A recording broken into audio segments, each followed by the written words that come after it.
क्या होगा जब एक देश में जनता को रोटी खरीदने के लिए अपना सोना बेचना पड़ जाए और उसी देश का राजा अपने पैलेस में शाही पार्टी कर रहा हो। इसी दशा ने एक ऐसा रेवोल्यूशन स्टार्ट किया जिसने राजशाही की नींव हिला के रख दी थी। एक ऐसी घटना जिसने ना सिर्फ फ्रांस बल्कि पूरी दुनिया की पॉलिटिक्स को हमेशा के लिए बदल दिया।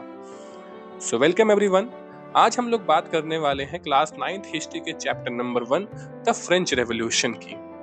हमारे कहानी की शुरुआत होती है ईयर 1774 से।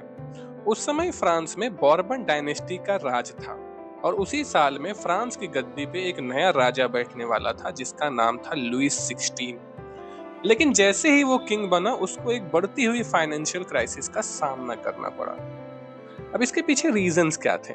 रीजन नंबर 1 ये था कि फ्रांस ने अमेरिका की हेल्प की थी ब्रिटेन के खिलाफ उसके वॉर ऑफ इंडिपेंडेंस में, जिसकी वजह से फ्रांस पे 1 बिलियन लिवरी का कर्जा आ गया था और इसके ऊपर रॉयल फैमिली का लेविश लाइफस्टाइल और बढ़ता हुआ इंटरेस्ट ऑन लोन्स। अब पैसा कहां से आएगा? पैसा आता था उस समय टैक्सेस से, और उस समय फ्रांस में टैक्सेस लिए जाते थे केवल थर्ड ई स्टेट से। तो अब हम लोग समझेंगे कि आखिरकार उस समय फ्रांस का सोशल स्ट्रक्चर कैसा था।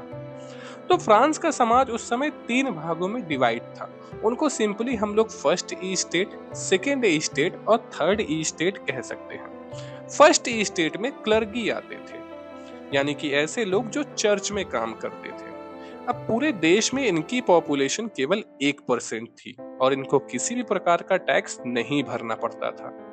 सेकेंड स्टेट में आते थे नोबिलिटी, यानी कि राजा महाराजा के रिश्तेदार। अब इनकी पॉपुलेशन केवल 2% थी और इनको भी कोई प्रकार का टैक्स नहीं भरना पड़ता था।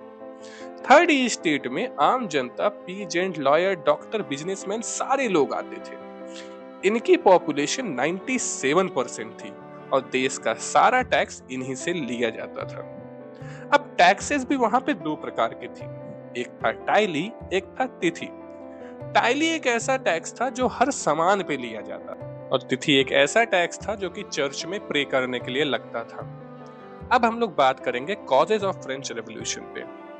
तो फ्रेंच रेवोल्यूशन आखिरकार स्टार्ट क्यों हुआ? जाहिर सी बात है, देश में लोग बहुत गुस्सा थे। ब्रेड के प्राइसेस स्काई रॉकेट हो रहे थे। आम आदमी को रोटी अफोर्ड करना मुश्किल हो गया था। तो वजह क्या केवल यही थी? नहीं, कई सारी वजह आपस में मिली जिसकी वजह से एक फ्रेंच रेवोल्यूशन हुआ। फ्रांस का पॉपुलेशन 1715 में 23 मिलियन था और यही पॉपुलेशन 1789 आते आते 28 मिलियन तक पहुंच गया था। अब इसमें समस्या ये थी कि देश का फूड प्रोडक्शन अभी भी उतना ही था और बैड हार्वेस्ट की वजह से ब्रेड की प्राइसेस भी बहुत ज्यादा बढ़ने लगे। अर्बन वर्कर का इनकम तो उतना ही था बट कॉस्ट ऑफ लिविंग और भी ज्यादा बढ़ गया। अब इसकी वजह से देश भर में भूखमरी और फ्रस्ट्रेशन जैसी चीजें फैलने लगी। अब इसी समय देश में एक एजुकेटेड मिडिल क्लास भी उभर रहा था जिसमें मर्चेंट, लॉयर और डॉक्टर जैसे लोग थे। इन्होंने फ्यूडल प्रिविलेजेस के खिलाफ क्वेश्चन करना स्टार्ट किया और इनको सपोर्ट मिला फिलोसफर्स का, जिसमें सबसे पहला नाम आता है जॉन लॉक का, जिन्होंने कहा कि गवर्नमेंट को लोगों के राइट्स को प्रोटेक्ट करना चाहिए। दूसरा नाम है जीन जैकस रिस्यू, जिन्होंने अपनी किताब द सोशल कॉन्ट्रैक्ट की सहायता से लोगों के कंसेंट के बारे में बताया। तीसरा है मॉन्टेस्क्यू, जिन्होंने कहा कि पावर को 3 भागों में बांट देना चाहिए, जो कि है लेजिस्लेचर, एग्जीक्यूटिव और जुडिशरी।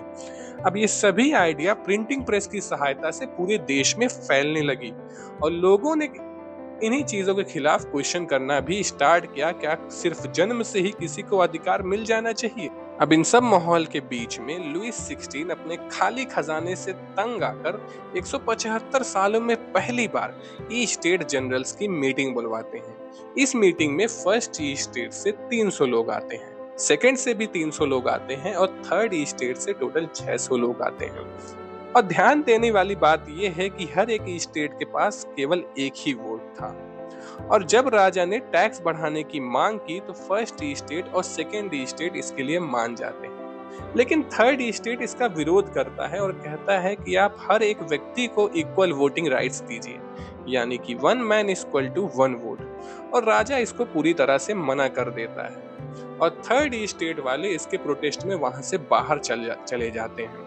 और ये सभी लोग इकट्ठा होते हैं वर्साइलिस के एक इंडोर टेनिस कोर्ट में, और वहां पे ये लोग शपथ लेते हैं कि हम लोग अपने देश में कॉन्स्टिट्यूशन को ला के रहेंगे और अपने आप को नेशनल असेंबली घोषित कर देंगे। अब इस नेशनल असेंबली के लीडर होते हैं एबेसियस, जो कि एक प्रीस्ट थे, और मीराबियो, जो कि एक नोबल थे। जब ये सारी चीजें टेनिस कोर्ट के अंदर हो रही थी तो पूरे फ्रांस का माहौल कुछ अलग ही था। 1789 में कड़ाके की ठंड की वजह से फसल और भी ज्यादा खराब हो गई थी, जिसकी वजह से बेकरी वालों के पास अनाज नहीं था ब्रेड बनाने के लिए। अब इन्हीं बेकरी के सामने महिलाओं की लंबी लाइन लगती थी। अब जब बेकरी के पास ब्रेड था ही नहीं तो महिलाओं के बीच में काफी ज्यादा गुस्सा बढ़ा और उन्होंने वहां पे तोड़ फोड़ करना स्टार्ट कर दिया। अब इस तोड़ फोड़ को रोकने के लिए राजा ने अपने सैनिकों को कहा कि आप जाइए और इसको रोकिए। अब जब सैनिक वहां से निकले तो सैनिकों को निकलने की वजह से पूरे फ्रांस में एक और अफवाह फैल गई कि अब ये लॉर्ड्स, आपके गांव के लॉर्ड्स आएंगे और आपके जितना भी अनाज है उसको और भी ज्यादा खराब कर देंगे। तो लोगों ने कहा कि ये हम पे अटैक करें, इससे अच्छा है कि हम इन पे ही अटैक कर दें। तो गांव में जितने भी किसान थे उन्होंने अपने लॉर्ड्स के महलों पे अटैक करना स्टार्ट कर दिया। उनको महल में जितना भी अनाज मिला उनको लूटा, जो भी मैनोरियल ड्यूज थे उनको जला दिया, और इन सब की वजह से जो भी लॉर्ड्स थे वहां पे वो देश छोड़ के भागने लगे।